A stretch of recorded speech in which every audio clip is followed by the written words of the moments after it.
好啦，大家咁晚上好啊！今日咧，我想同大家咧就分享一個菜式，就係咧榨菜蒸牛肉嚇。榨菜蒸牛肉咁簡單，我都識做啦，好多人都識做啦。做咩要分享啊？咁其實咧都有啲技巧嘅。咁如果識得嘅就睇下我做得啱唔啱咯。如果唔識得嘅，咁睇下我點做咯。嗱，大家咧即係睇開我嘅都知道嘅。咁咧就我咧就係本身咧就好中意用凍肉㗎，係咪？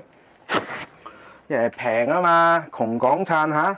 咁今日咧其實就唔係淨係咧就分享呢個整牛肉咁簡單嘅。咁咧就係同大家分享一個急速快速嘅一個蒸牛肉唔係解凍嘅方法啊嚇。咁咧如果係有留意開我嘅朋友咧，我喺另一條影片咧，我又曾經介紹過點樣快速去解凍嘅。咁咧嗱，首先咧即係當然大家就話咁我用微波爐都得啦，但係大家有冇發覺微波爐成日都整熟咗啲肉㗎？表面嗰啲係咪啊？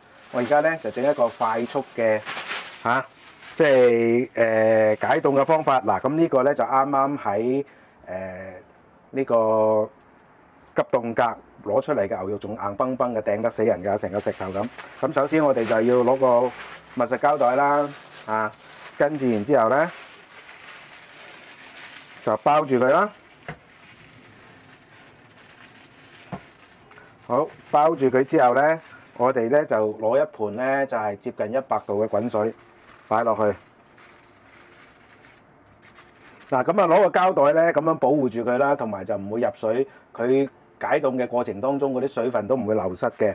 呢度大概咧，我俾佢咁因為佢厚身咗啊，咁所以咧我就俾佢咧大概係8分鐘至到10分鐘到。OK， 咁我俾佢10分鐘啦。OK， 咁我10分鐘之後咧，我又做其他事做其他嘢。咁咧呢個方法個好處咧就係可以保證咧嗰啲肉類咧就嗰啲急凍肉咧可以完全解凍，但係咧就唔會係整熟佢嘅。OK， 咁當然喺解凍嘅時候，我就做其他嘢啦。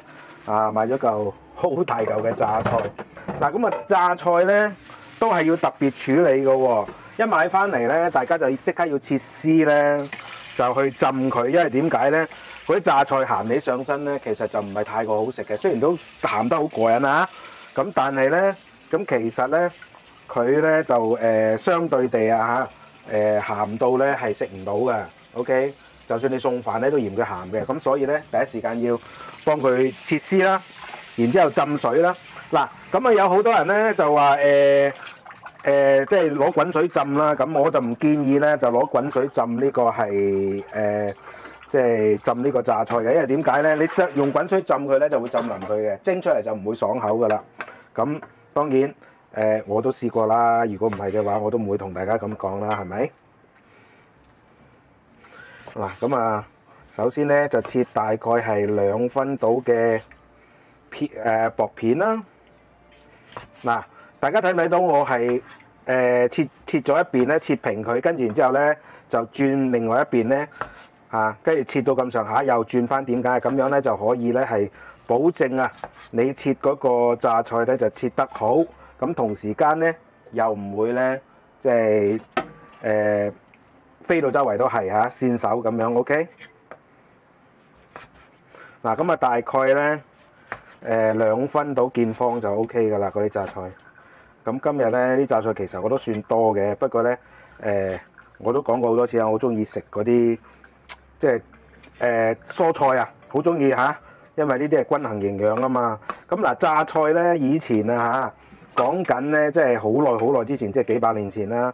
咁嗰啲出海嘅水手咧，咁成日咧佢為咗要增加個維生素咧，同埋個纖維咧，所以咧榨菜咧、鹹菜呢啲咧就成為我哋中國水手嘅必備嘅呢個係即係食物啦，咁樣海上嘅用以充飢嘅食物啦，其中嘅一種。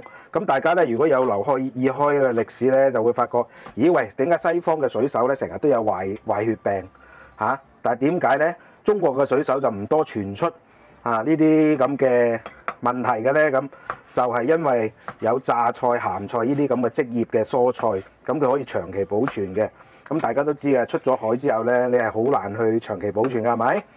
嚇，嗰啲新鮮嘅蔬菜好快食晒。咁當然而家現代有急凍櫃，咁啊嗰啲一出海啊1個月嗰啲貨輪啊，咁佢哋都有好新鮮嘅蔬菜食啦。咁但係咧以前嚟講咧，就全部咧都要靠呢個靠呢個蔬菜啦 ，OK， 靠呢個榨菜啊、鹹菜呢啲咁嘅職業嘅蔬菜。嗱，咁咧記住咧就係我哋一定要係點樣啊？一定咧就要係用冷水浸，就唔好用熱水浸嚇。用熱水浸咧就好容易會好容易咧就會咧就係浸腍嘅。咁咧蒸起身嘅時候咧就唔好食噶啦 ，OK， 得唔得？咁好啦，嗱，咁呢個時候咧，我就已經係浸好啦。跟住然之後呢個時候咧，嗱，想佢快啲，即係去嗰個鹹味咧，加少少鹽，少少就得噶啦。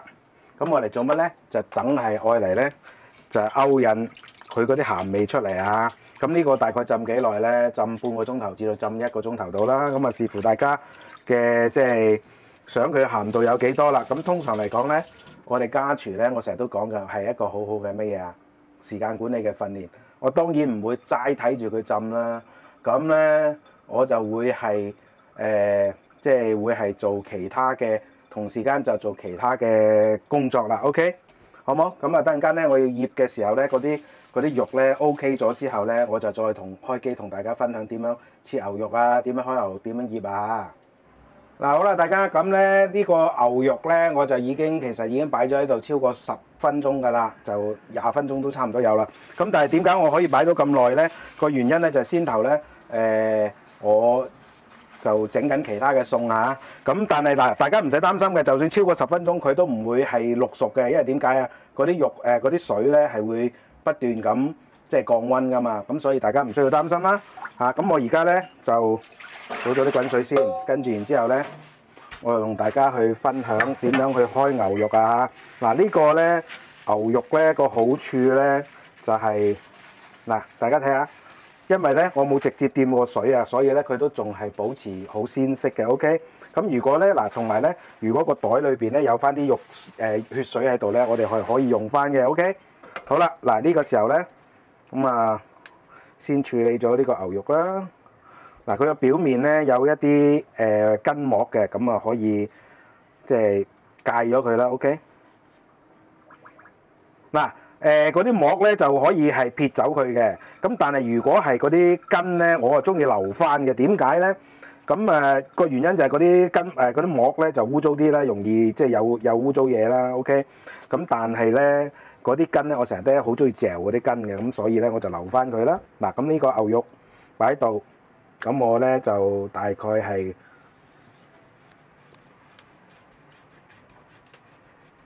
呢個牛肉咧有啲厚啊，所以個心咧都仲未係完全解凍啊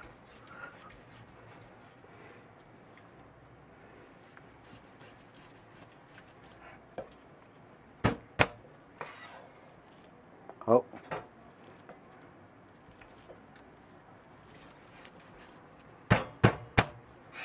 咁啊，將佢切成呢個3個部分啦，跟住然之後咧，我哋就切片啦。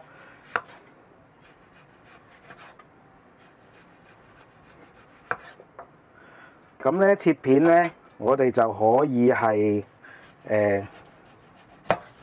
切佢大概係2分到厚啦。OK。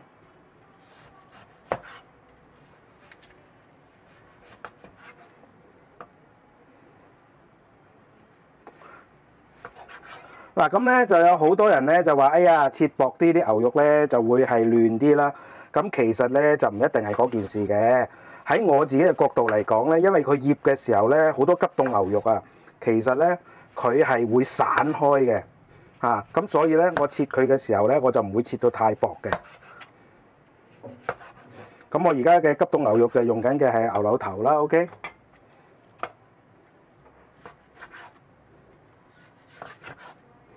咁好多咧，即係譬如話乾炒牛河，咪好中意用嗰啲急凍嘅冧肉嘅，都係一樣。我如果去攞貨嘅時候咧，我都叫佢切咧就係2分厚嘅，咁醃咗出嚟咧就剛剛好噶啦。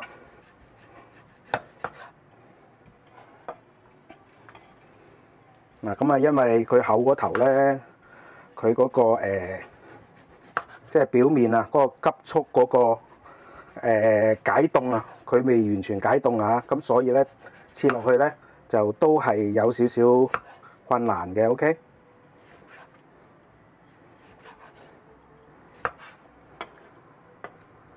好嗱，咁咧就基本上咧就切完啦。嗱，咁啊可以大家睇下，我咧就切得比較厚身啲嘅。OK， 咁啊大家即係呢個咧就唔需要介意啦。同埋咧，我先頭咧雖然係咁樣左切右切喎，但係咧記住啊，千祈唔好順紋切。如果順紋切嘅話咧，嗰啲牛肉咧就會比較韌嘅。一定要橫紋切咧，嗰啲牛肉先會滑嘅。OK， 好啦，呢個時候咧，我哋咧就開始調味啦。嗱，咁啊，好多人咧就話醃牛肉咧就唔好落鹽，但係我就反其道而行嘅，因為點解咧？鹽咧可以增加佢嘅咬口嘅。咁啊，俾半羹鹽啦，呢度大概1磅到啊。咁糖咧就可以俾多啲，2羹糖啦。跟住然之後咧，就約略少少雞粉啦。跟住然之後胡椒碎或者胡椒粉啦。跟住然之後咧，就係生抽啦，2茶匙啊。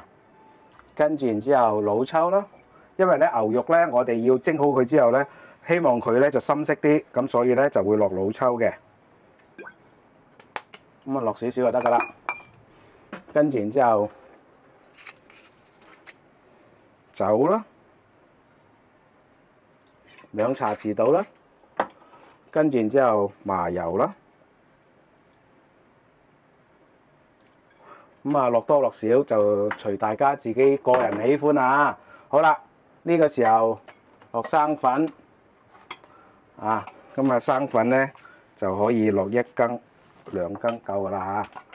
跟住然之後，大家話我仲爭啲乜嘢啊？有冇落齊嘢啊？落齊嘢未啊？未啊？爭啲咩啊？爭啲咩啊？好，冇錯啦。咁啊，爭少少嘅食粉啦。嗱，俾大家睇下呢個虎頭牌食粉，好有用嘅。整蛋糕啊，整餅乾啊，整曲奇餅啊，都要靠佢。嗱，咁啊落少少啦，大概係1/4茶匙到啦，少少得噶啦，唔使多啊。咁我落齊嘢未啊？落齊未啊？未啊？仲爭啲咩啊？我又唔記得咗攞嗰樣嘢出嚟，大家等等啊！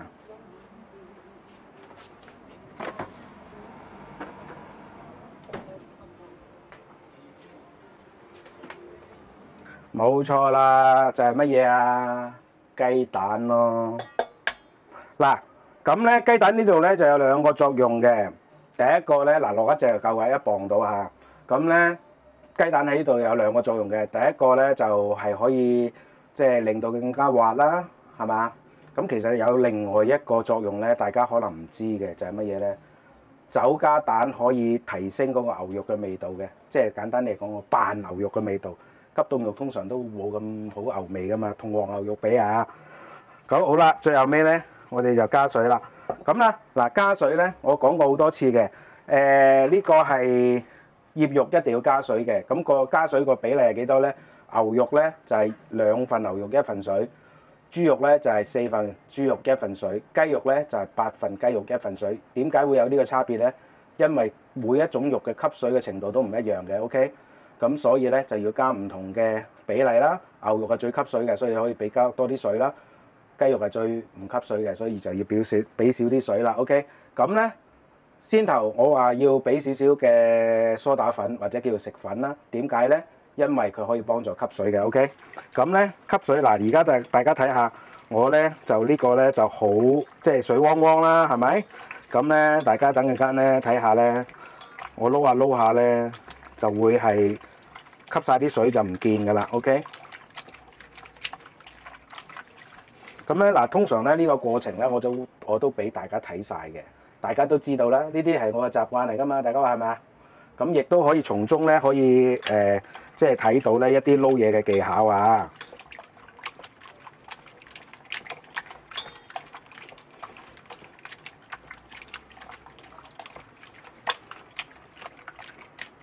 咁咧通常嚟講咧撈呢啲嘢咧，即係佢都即係唔會短時間嘅嚇。咁啊，大家要注意啦。咁啊，大家睇到啦，我而家咧都仲係好多水㗎嚇。咁但係咧撈下撈下咧，佢就唔見晒㗎啦。哇！太凍啦，因為未完全解凍啊。嗱，咁咧爭少少咧，即係未完全解凍都好啦。爭少少咧，其實係唔怕嘅，OK。但係咧，千祈咧就唔好爭得太遠啦嚇。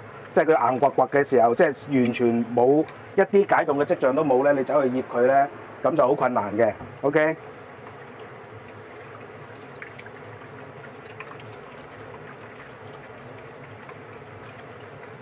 咁啊，大家亦都唔需要擔心話，喂，我爭少少解凍唔到喎，咁你醃到最後尾咪都係唔入味咯。咁唔會嘅，因為點解咧？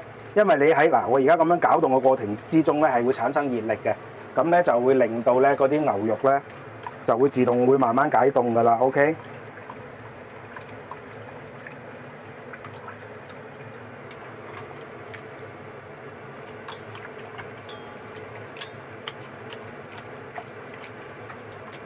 哇！真係好凍啊，凍到手都赤埋。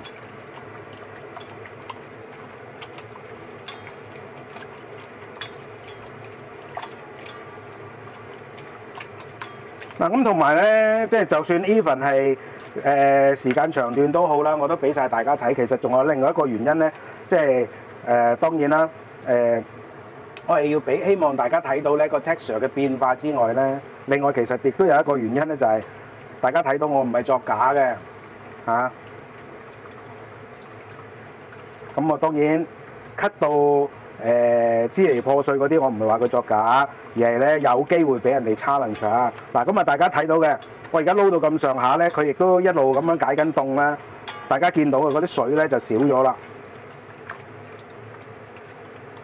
牛肉就係咁神奇㗎啦！啊，唔好以為咧，即係唔好以為咧就話，哎呀，我加咁多水得唔得㗎？咁樣就千祈唔好介意啊！咁咧，我之前咧喺即係好多條嘅醃牛肉嘅片嗰度，大家都睇過啦。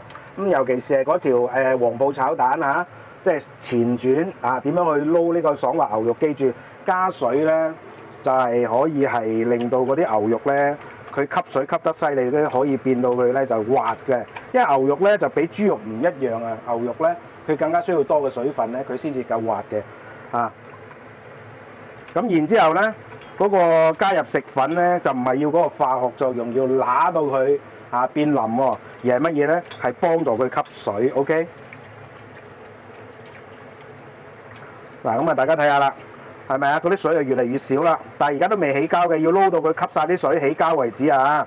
咁所以咧，嗱呢個過程咧，大家如果唔願意睇嘅話，咁啊可以即係快進啦，咁啊可以睇到我最後尾嗰個texture 係結果係點樣嘅啊！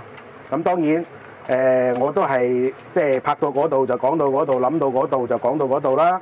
咁啊難保我當中咧就會有一啲有用嘅資訊講咗出嚟嘅。咁啊當然希望大家睇晒啦。但係如果大家嫌煩唔睇晒嘅都無妨嘅。大家睇下而家嘅水係咪少咗好多啊？係啊。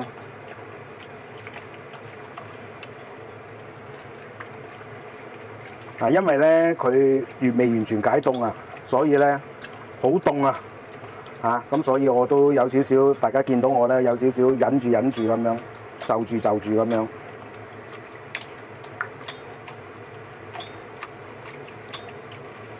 嗱，而家如果係正常咧，呢個時候咧係幾分鐘之前咧，嗱，仲有少少水係咪？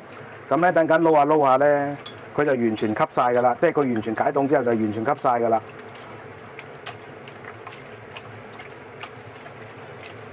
所以話咧，牛肉係唔怕加水嘅，不過咧亦都唔可以即係加到好過分啊！咁先頭大家見到我就咁喺個水喉嗰度加少少水落去，因為我習慣咗啊嘛，變咗咧我大約因到個份量。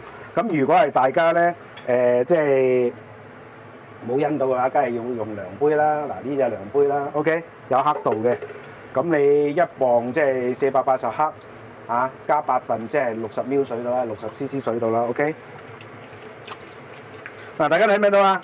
雖然咧先頭我開始嘅時候佢未完全解凍喎，但係而家咧我揸落去咧，其實佢差唔多解凍晒㗎啦。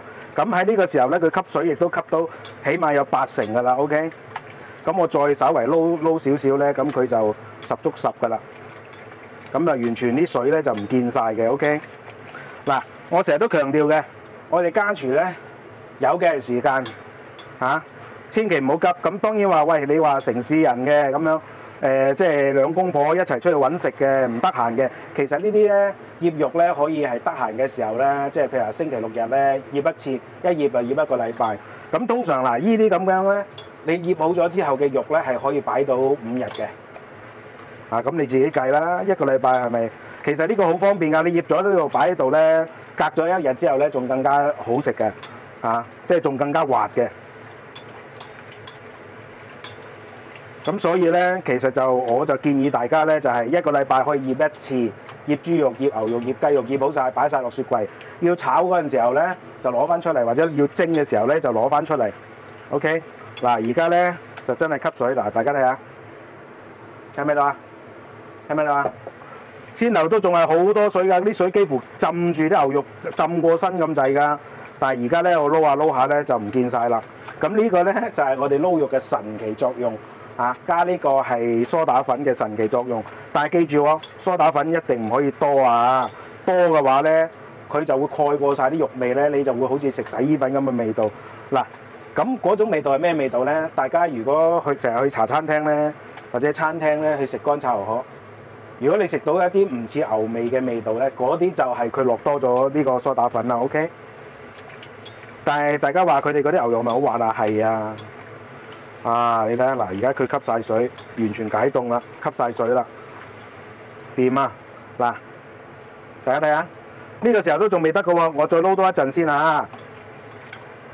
咁呢個時候咧，又揸又抄啦，標準嘅撈嘢動作、撈肉嘅動作啦。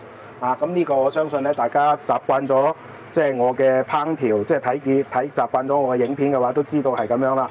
呢個標準嘅醃肉嘅程序即係個手勢啊！嗱。咁咧，先頭咪大家見到我啲肉咪好厚嘅嗱，而家咧我醃咗之後咧，佢反而薄咗嘅，咁啊有呢啲咁嘅神奇嘅作用嘅，所以咧切嗰陣時候咧就唔好切得太薄。其實切得太薄咧有個問題就係佢第一咧就容易撈嘅時候整爛咗，因為牛肉嘅特質嚟嘅，嗰啲牛肉咧佢嗰啲肉紋咧就比豬肉咧係疏啲嘅，佢就冇咁即係冇咁實嘅。咁所以咧，如果你切得佢太薄嘅話咧，你好容易撈下撈下就變成係爛㗎啦。嗱，我隨便攞一塊，嗱先頭好厚㗎嗱，大家睇下，係咪啊？佢又變成嗱一塊塊，但係呢個咁樣嗱，我隨便咁樣攞上嚟係好完整嘅一塊嘅。但係如果我先頭切到好薄嘅話咧，嗱呢啲切到好薄嗰啲嗱就變成咁啦，一注嘢啦。但係嗱我切得厚身嗰啲咧。大家見唔見到啊？好完整嘅嗰塊肉嘅形狀都喺翻度嘅，記住啊嚇！牛肉唔好切咁薄啊，同埋牛肉切得太薄咧，嗱薄有薄嘅食法，厚有厚嘅應用嘅方法。OK， 點解我叫大家切厚啲咧？因為我哋唔係打邊爐啊嘛，唔係好最飄華嗰種食法啊嘛，咁變咗一撈嘅時候咧，嗰啲牛肉好多時候因為佢肉紋嘅特質問題啊，就會撈到散晒嘅。咁咧，同埋有一個你切得佢太薄，有個問題咧，就係佢鎖唔住啲肉汁啊！即係我而家撈嘅過程，佢要吸水噶嘛，係咪啊？咁如果佢吸水嘅話，你太過薄嘅話咧，變咗咧，你一煎嘅時候佢就好容易出水噶啦。OK，你要記住啊嚇！想要又滑又爽嘅牛肉，唔係切得佢越薄越好嘅，而係大概切佢幾多咧？就2分厚度，2分厚度咧。就幾多咧？就大家去茶餐廳睇下佢墊台嗰塊玻璃薄少少，輕薄少少就係2分啦。一般咧茶餐廳嗰啲台咧墊嗰個玻璃咧，佢就係2分半厚嘅，2分半至到3分厚嘅。OK， 好啦，嗱，我一路同大家講，點解要同大家講？我唔係拖長嚟做，而係咧一直咧就要係等佢吸水。嗱，而家呢個時候咧，嗱，大家睇下，同先頭嗰個我雜質個兜嚟比較，嗰啲水嘅形狀就唔一樣。而家咧呢個表面咧，呢啲表面我手指指住嗰度咧係完全冇水㗎啦。OK， 得唔得？就同先頭咧仲有少少水係唔一樣嘅，記住啊嚇。所以咧，大家會見到我咧，每一道餸咧，我嗰個即係嗱，而家就放油落去啦，跟住就封油啦。咁咧每一道餸咧，大家會見到我咧係好乜嘢啊？係好強調即係醃肉嗰個過程啊！嚇，係花嘅時間最長嘅，亦都係醃肉嗰個過程。OK， 好嗱，咁啊而家撈好咗啦，咁啊由得佢啦。咁啊擺埋一邊先嗱好啦，大家咁咧就先頭大家就同大家分享咗咧嗰個點樣撈牛肉、點樣切牛肉啦，係咪？咁而家咧呢個係榨菜都浸好啦，咁我就試過味就好淡嘅。咁但係如果就咁攞落去就咁攞落去溝埋啲牛肉落去蒸咧，咁啲榨菜就唔會上味嘅。所以呢個時候咧，我就需要係再處理一下。咁如果大家咧係睇過我呢個梅菜蒸鯇魚啊嗰啲咧，或者係土友蒸肉餅啊嗰啲咧，大家其實有個概念係即係去識得去點樣去處理啊呢個咁嘅榨菜嘅。OK， 咁嗱呢度就好多嘅，咁我就留翻食2餐嘅。咁我先頭都講過啦，咁啊另一餐咧我就諗住打算咧就整我一個細個嘅時候，我寄宿學校嘅時候一個味道就係榨菜肉絲湯啊。咁啊嗱，而家咧首先咧我就要係揀咗啲咩出嚟啦，揀咗啲榨菜出嚟啦。咁啊大家唔好介意，因為我呢個咧係實戰環境嚟嘅。OK， 咁啊見到有個垃圾袋喺度，有啲唔係咁好睇嘅嘢。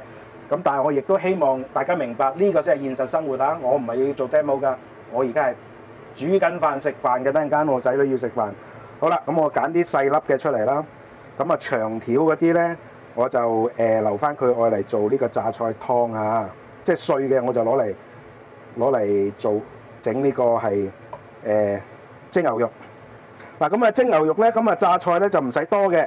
你預啦，大家如果你係用1斤牛肉或者係即係1斤牛肉啦，咁你啊大概咧就係用呢個係半斤到嘅榨菜就差唔多噶啦，就唔需要係即係用得好多嘅。咁當然如果你中意食嘅話，咁啊當然可以整多啲啦。OK， 嗱咁啊呢啲咧呢度有成斤重噶啦，我留翻佢我嚟整榨菜湯。好嗱，咁咧就依家就啲榨菜就揀好咗啦。跟住然之後咧，我哋就首先咧就落糖。嗱呢度榨菜唔係好多嘅啫，半斤到嘅咋，1斤糖。跟住落1茶匙嘅生抽。跟住然之後咧，落麻油，大概1茶匙到啦。OK， 好嗱呢個時候咧，我哋就撈勻佢啦。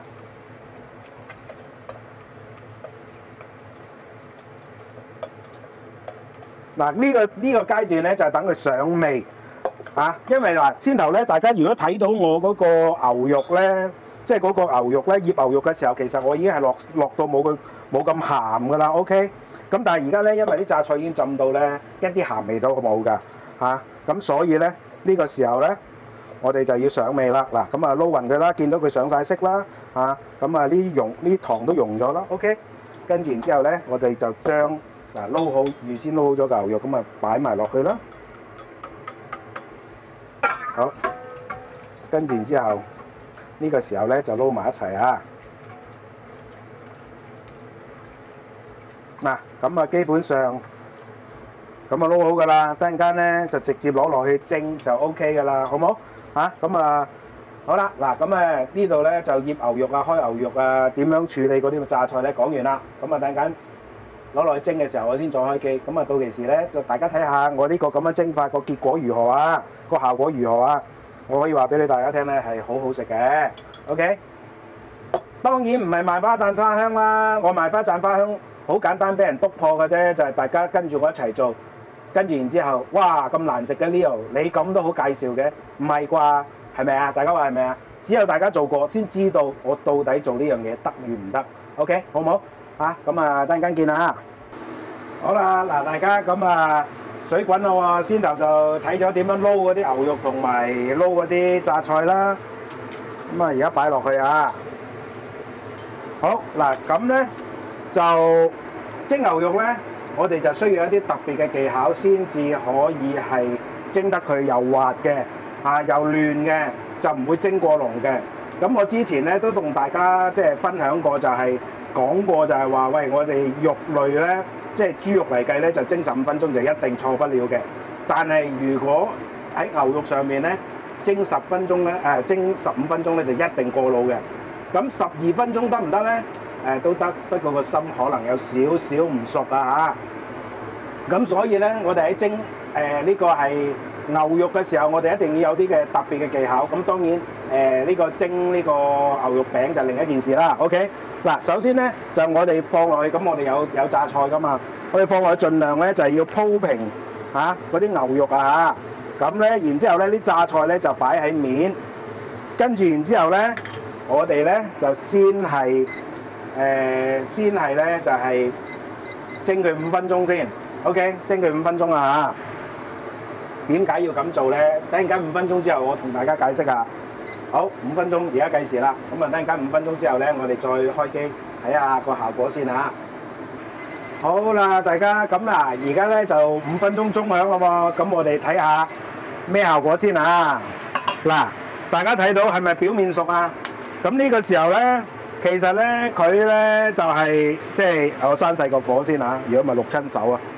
咁咧，其實咧佢個心咧就唔熟嘅。嗱，大家睇唔睇到啊？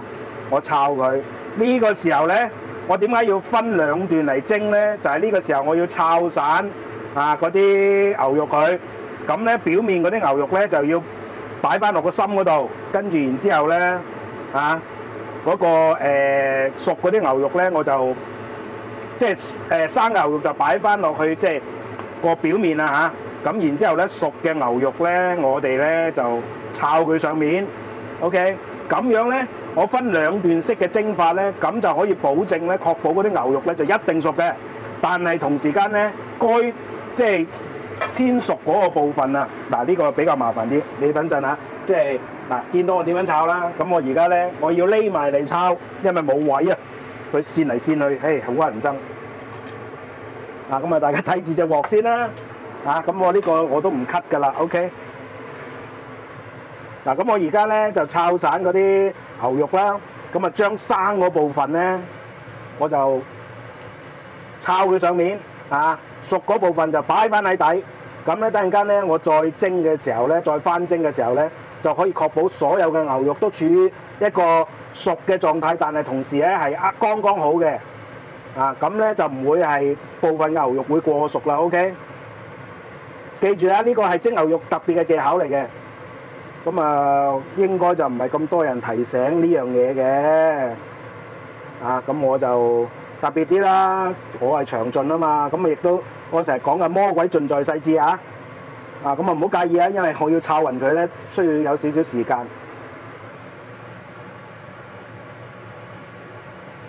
咁啊，好嗱，跟住然之後咧，我哋再放翻做炒勻咗之後咧。我哋再放翻落隻鑊啊！跟住然之後咧，我哋就上個蓋，開翻個大火，繼續蒸，都係5分鐘。嗱，呢一個咁嘅兩段式嘅蒸法咧，10分鐘就足夠有突㗎啦。OK， 但係如果你完全唔抄佢咧，你蒸12分鐘咧都有機會，我真係試過嘅，就係個心唔熟嘅。OK， 咁咧我而家咁樣炒咗翻咗佢之後咧，咁變咗咧，因為嗰啲唔熟嘅嗰啲牛肉就暴露喺表面咧。咁就可以一齊熟㗎啦。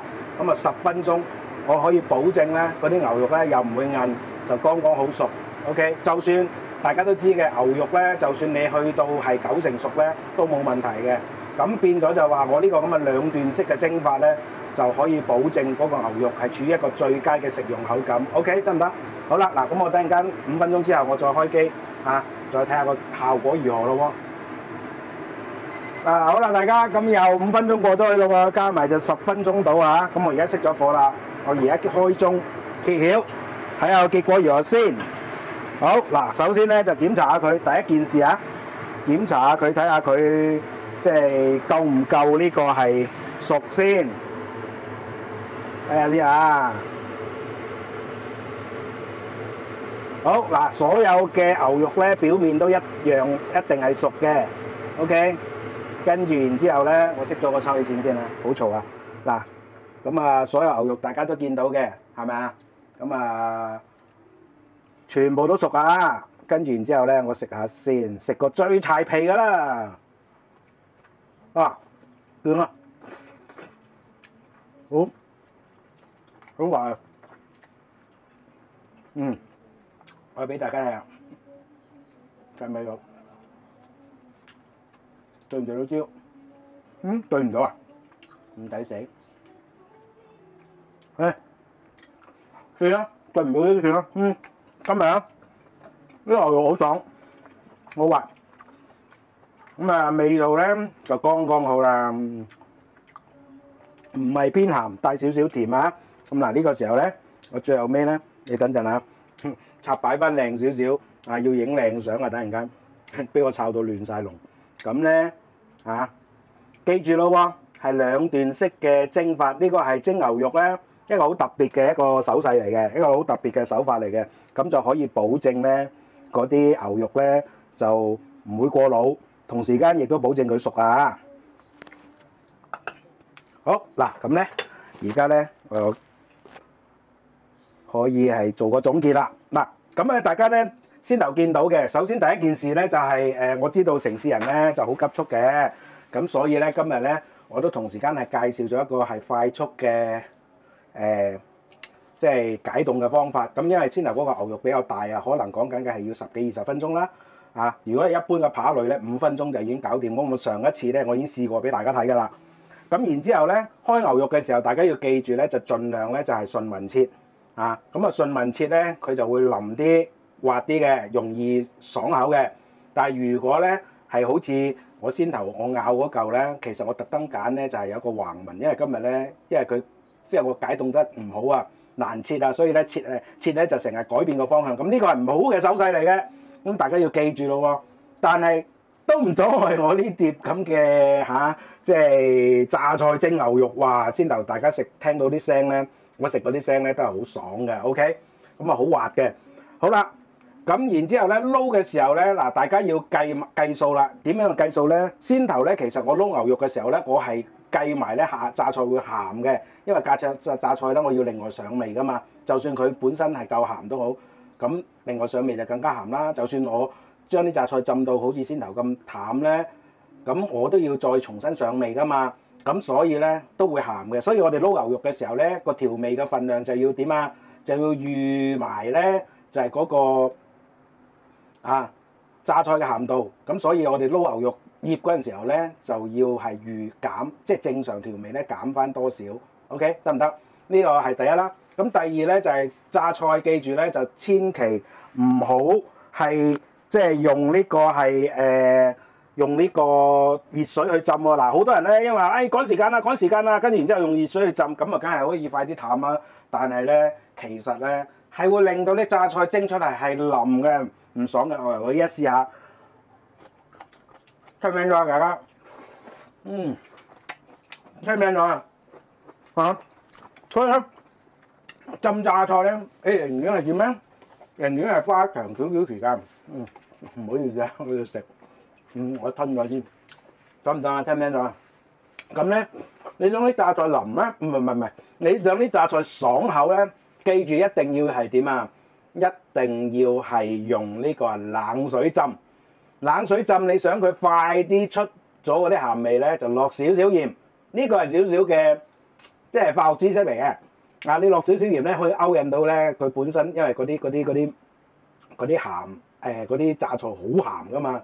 咁你落少少鹽落啲水嗰度咧，佢嗰個就希望透過呢個接近嘅同質性咧，就勾引咗嗰啲榨菜入邊嘅鹹出嚟，嗰啲鹹味出嚟，嗰啲鹽分出嚟，得唔得？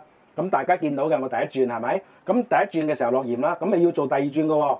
咁啊第一轉咧浸大概半個鐘頭到啦，跟住然之後咧就開始佢就好快就淡口啦。咁呢個時候咧我哋就要換水，洗乾淨佢之後換水，浸第二次大概1個鐘頭到。咁咧個半鐘頭我保證咧你嗰啲榨菜咧就一定係淡口嘅。咁同埋咧大家要記住咧，我哋一定要切絲，切咗即係切片或者切絲都唔緊要啦。你點樣整嘅點樣用嘅，但係一定要切咗先，咁樣可以令到咧嗰啲榨菜會更快咧就變成淡味嘅。因為點解啊？佢接觸外界、接觸嗰個水嗰個面積大咗啊嘛，明唔明啊？咁所以咧佢就更加快速地去出味嘅。OK， 會係減淡嘅，得唔得？即係減鹹嘅，變成淡口嘅，得唔得？咁好啦，喺呢個時候咧，咁我哋梗係唔會閒着啦。所以咧，其實咧，我成日都講我哋家廚咧要有一個時間嘅管理。咁所以咧，我第一時間就要切咗嗰啲榨菜去浸咗先，跟住然之後先撈牛肉，咁個時間咪剛剛好咯，係咪啊？好啦，嗱，咁啊呢度講醃同前期咯喎，咁啊後期講到蒸嗰度咯喎。大家先頭見到我係5分鐘完再5分鐘嘅，要分2段去蒸嘅。呢個係蒸牛肉嘅不二法門，即係你蒸牛肉咧，好多時候大家有冇發覺蒸完之後蒸佢，可能講緊10分鐘以下嘅，佢個又唔熟喎，個心唔熟喎。但係如果蒸到好似我先頭講嘅12分鐘，佢個心都照樣可以唔熟嘅喎。但係你表面嗰啲牛肉咧，因為過老啦，咁就變咗鞋口啦。大家話係咪啊？咁所以咧，蒸牛肉嘅不二法門係乜嘢咧？就一定係2段式嘅。OK， 除非你蒸嘅係牛肉碎、牛肉餅，如果唔係嘅話咧，就要用2段式。咁頭一個50分鐘咧，就令到佢一個表面嗰部分就熟咗先，跟住然之後炒散佢，將佢生嗰啲全部撩晒佢出嚟，熟嗰啲擺翻落底，得唔得？好啦，咁喺呢個時候咧，我哋再擺翻好佢咧，就先至再蒸過。咁啊，全部加埋咧都係10分鐘嘅啫。咁啊，大家睇到啦，我先由撩起身，係咪全部都熟啊？跟住然之後我試食係咪腍啊？嗰啲牛肉嚇，嗰啲榨菜最緊要係嗰啲榨菜係爽㗎。之所以牛肉同榨菜可以配埋一齊咧，就係因為嗰牛肉咧好滑，但係同時間嗰啲榨菜要好爽。咁大家要記住咯喎，嗱，仲要提點一樣嘢咧，就係大家有冇見到我切嗰啲榨菜係咪好粗條啊？我先頭個女見到都問我：喂，老豆，點解你要切到咁粗啊？我話係因為咧蒸嗰陣時，我想佢爽口啲咯。咁如果你大家咧切得太幼條嘅話咧，佢咧就會腍一啲嘅。咁但係佢腍一啲當中就未至於係完全唔爽口嘅。不過可能咧有一啲就唔爽口啦，有一啲就仲可以爽口嘅。因為點解咧？始終呢個碟咧嚇佢都會有唔同嘅溫度噶嘛。OK， 得唔得？嗱咁啊記住咯喎，蒸牛肉、醃牛肉嘅時候，因為我哋要同嗰啲榨菜要上味嘅，咁所以咧醃牛肉嘅時候記住係要減淡，唔好用標準嘅分量。用標準嘅分量可能講緊7-8成度啦，咁啊差唔多啦。OK， 得唔得？咁啊然之後蒸嘅就用2段式，記住咯喎。咁咧出嚟咧呢碟咁嘅牛肉就好好送飯㗎啦。OK， 得唔得？咁啊唔同大家講啦，我又煮下一道餸啦。咁啊係咁啦，拜拜！希望大家跟住一齊做終於做到一個滿意嘅蒸牛肉榨菜蒸牛肉食啦，好嘛？呢個係一定係送飯神器嚟嘅。OK，拜拜。